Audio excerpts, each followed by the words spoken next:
Minasan, konnichiwa. Nandito kami ngayon sa Mikemon, sa Fujioka. 20-minute drive lang to mula sa amin at nandito kami para bumili ng bigas dahil nagkakaubusan na ng bigas. Mura lang ang mga prutas at gulay dito, kagaya ng mansanas. Ito yung watermelon. Sobrang laki nito, 1,300 yen. Malaki na to. And then meron din silang ubas, may kastanyas, meron ding peras. Yan, iba't ibang size ng peras. Meron, yan yung mga ubas na mamahalin. Pero dito, mura lang yan. 1,500 yen. Iba't ibang klase ng ubas. Yan. Then, meron ding peach or momo. Mura lang yan. May pechay at nag-iisang dragon fruit. Kabute. Hilig ba kayo sa kabute? Ito, sashimi na tuna. And then, meron din silang pipino. Mura lang din. 4 na piraso, 160 yen. Mura na yan. Yan. Talong, 120 yen. 5 pieces din. Meron ding 160, 170. Depende sa size. Nahilig ba ka sa ampalaya? Yan, meron din sila dito. Murang-mura. 150 yen. 5 pieces. Yan, maliliit. Pero marami. Ito, meron din silang bell pepper na maliit. Mura lang din, 120 yata yun. Meron ding sili na pansigang, 120 din. Murang-mura na. Ito naman, kalabasa. Kakaiba lang ang hugis niyan. Pero mura lang din. Ito, iba't ibang itsura o iba't ibang klase ng kalabasa. Yan, mura lang din yan. Then, organic na egg, itlog, 330 yen, 10 piraso. Mura na rin to. Then, sili, 120 yen, yung maanghang. Pwede na. Meron din silang okra, 100 yen. Murang-mura na to. Siguro mga 10 piraso. Yan, iba't ibang size ng pakwan. Ito yung mansanas na nabanggit ko kanina.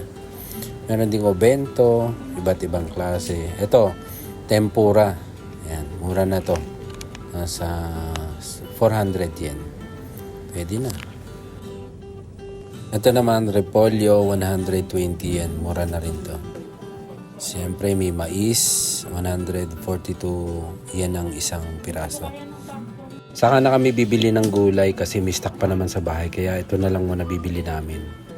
Bali, wala kaming nabiling bigas dito sa Mikemon. Kaya babayaran muna namin to tapos pupunta kami sa ibang grocery store. Baka sakali may mabili kami doon. Kasagsagan pa rin ng summer ngayon kaya sobrang init pa rin dito. Ngayon naman nandito kami sa Gyomusupa. Dito rin to sa Fujioka. Maghahanap din kami dito ng bigas. Sobrang hirap talaga maghanap ng bigas ngayon. Tapos pag nakakita ka naman ng bigas, medyo nagmahal na yung presyo.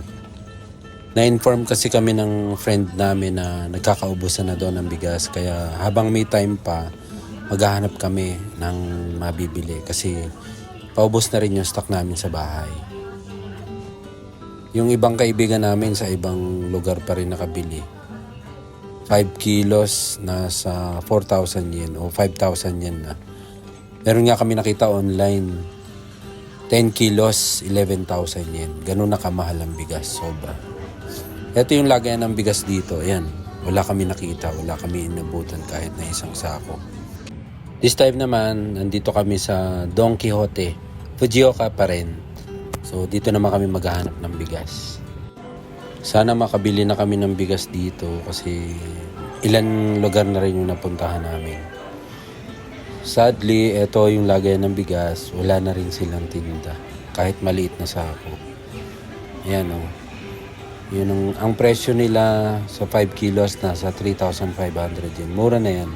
Kaya lang, wala na kami inabutan.